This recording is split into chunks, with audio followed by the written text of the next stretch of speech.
తెలుసుకుందాం. ఒకసారి ఒక నక్క తన తెలివితేటలతో అందరిని ముప్పుతిప్పలు పెట్టడం తనకు అలవాటని గర్వపడేది. కొంగను మరియు కాకిని విందుకు ఆహ్వానించింది. తను ఎంత తెలివైనదో వాళ్ళిద్దరికీ చూపించాలని ప్లాన్ చేసింది.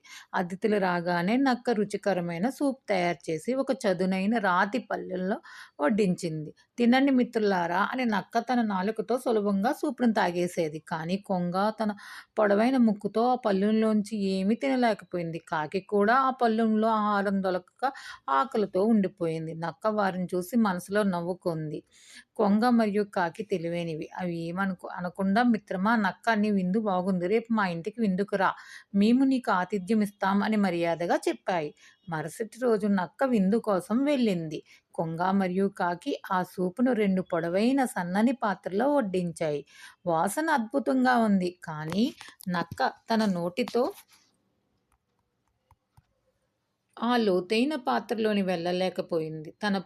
కొంగ తన పొడవైన ముక్కుతో సులభంగా తినేసింది. కాకి ఒక పుల్లను ఉపయోగించి హాయిగా తన భోజనం పూర్తి చేసింది. నక్క ఆకలితో ఏమీ చేయలేక వారిని చూస్తూ ఉండిపోయింది.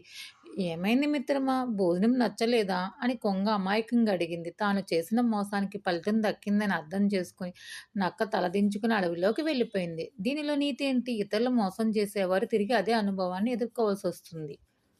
Please subscribe my channel.